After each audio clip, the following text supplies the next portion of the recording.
This is a bomb.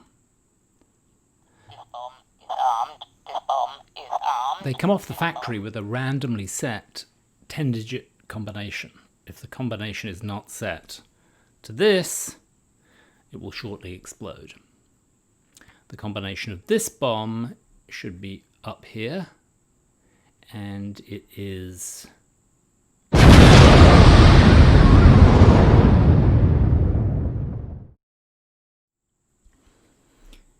Actually, that didn't happen. Don't worry, I'm still here. The bomb didn't explode. It was set to the one combination that saved it from exploding. I might well think that I didn't just get lucky. Probably some agent intervened during the delivery of the bomb to set the combination to save me. The fact that I survived supports that hypothesis.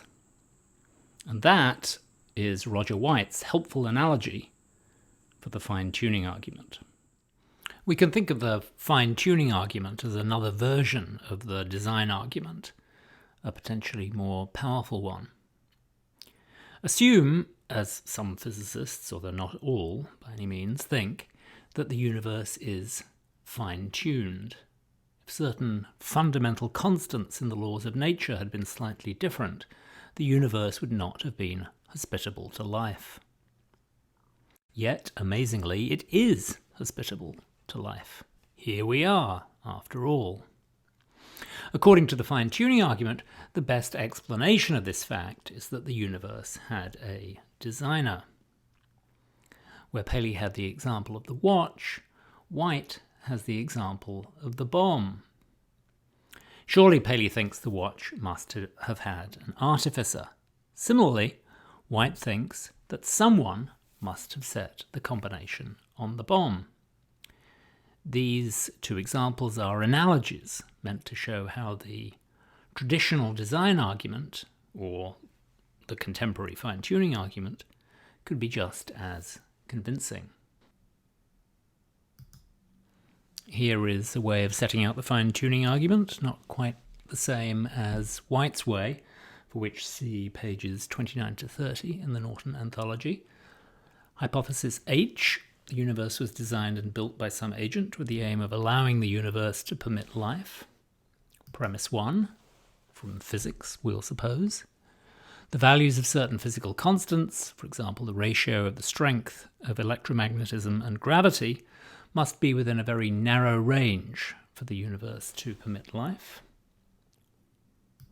Premise 2, oh my goodness, the universe does permit life. Here we are. Premise 3, H would explain P2 much better than any other hypothesis. And here P1 comes in. You can think of that as providing some support to P3. If life could have arisen in almost any physically possible universe, then P3 wouldn't look very plausible.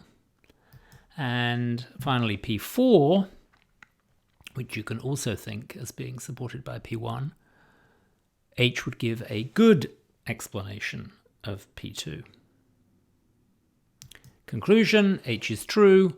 The universe was designed and built by some agent with the aim of allowing the universe to permit life.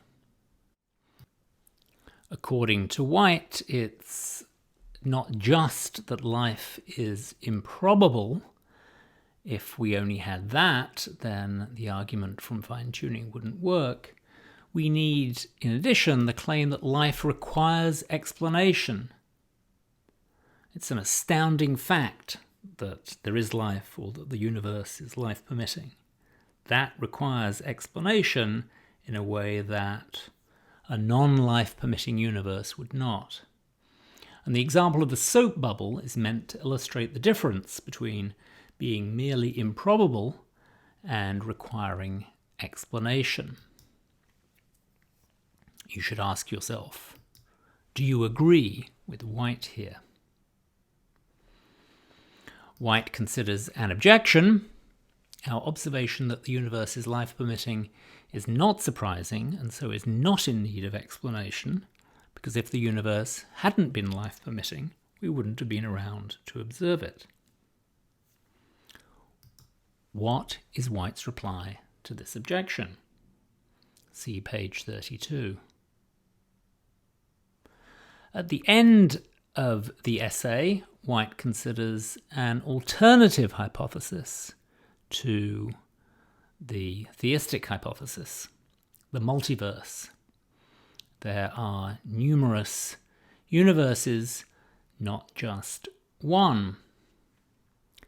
Question for you: does White think the multiverse hypothesis offers an alternative explanation of why the universe is life permitting? See page 35. Well, there's quite a bit to discuss about the fine-tuning argument. For more, see my chat with Roger.